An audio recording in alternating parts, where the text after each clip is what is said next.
कि एक तो ये ऊंच नीच का जो है भेद है, इसको हमें पूरी तरह भुलाना है, मिटाना है। तो ये तो है गृहस्थियों के लिए, और ब्रक्तों के लिए भी उन्होंने एक संकेत किया। बोले भैया जितने संप्रदाय के भेद हैं उन संप्रदायों के भेद को मिटा करके हम सब एक हो जाएं और सारे संत समाज एक हो जाए। और हम बड़े गौरव के साथ एक बात कहते हैं कि पूज्य श्री बागेश्वर वाले महाराज जी ने और जो जो काम किए हैं वो तो सब सराहनीय हैं ही, पर सबसे एक बड़ा काम ये किया है कि भारत के समस्त शीर्ष संतों को एक मंच पर इकट्ठा करने का बड़ा भारी काम उन्होंने किया है।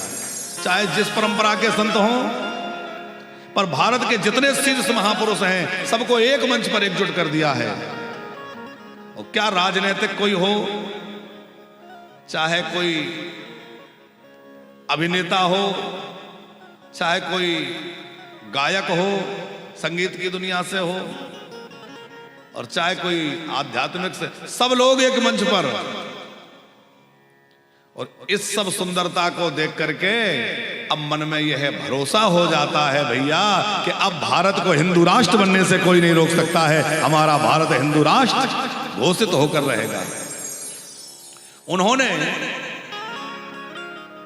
छोटे से बच्चे से लेके वृद्ध तक, स्त्री पुरुष, बाल वृद्ध नर नारी, सबके अंदर एक ऐसी चेतना फूंकी है कि हर कोई हाथ में भगवा लेकर के पूरा पूरा दिन खड़ा हुआ है। कभी धूप में, कभी ठंड में, पैदल चल रहा है, पैरों में छाले पड़ गए हैं। और हर बच्चे के मन में एक ही ज्वाला है, एक ही चेतना है कि अब जो है पूरा भारत भगवामय होना चाहिए और भारत हिंदू राष्ट्र घोषित होना चाहिए। धन्य है पूज्य सरकार श्री बागेश्वर महाराज, जिन्होंने ऐसी अद्भुत और विलक्षण चेतना।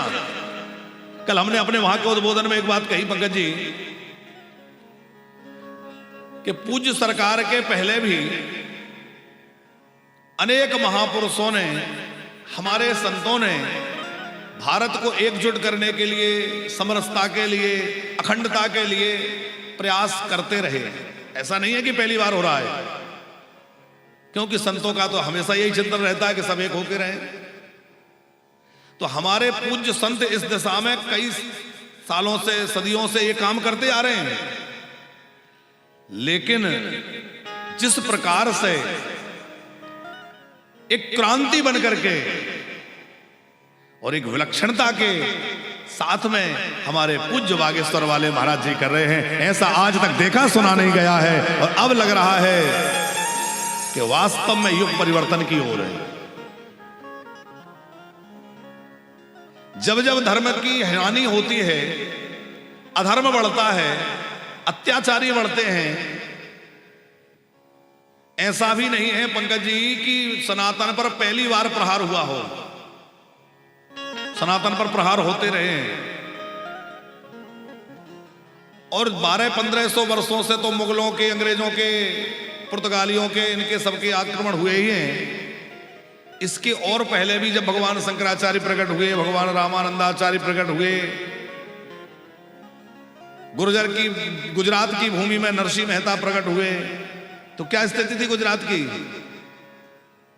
महा स्मारत लोग भक्त लवलेस न जाने, कंठी मुद्रा देख तास की निंदा ठाने, ऐसी स्थिति थी कि नहीं? तो इसके पहले भी अनेक बार धर्म पर प्रहार हुए हैं और अधर्म का बोलबाला कई बार बढ़ गया।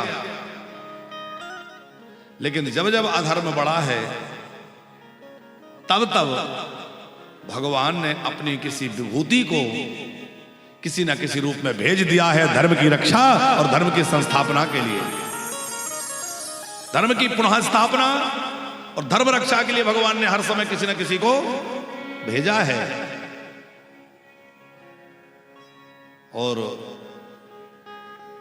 बच्चों से वृद्ध तक सब में एक दिव्य संकल्प और उस उत्साह को देखकर लग रहा है कि इस समय जो धर्म की हानि हो रही थी, तो इस समय भगवान ने अपने किसी विभूति के लिए अथवा विभूति के रूप में साक्षात बागेश्वर वाले महाराज जी को भेज दिया है कि तुम जाओ और धर्म की रक्षा के लिए आवाज उठाओ।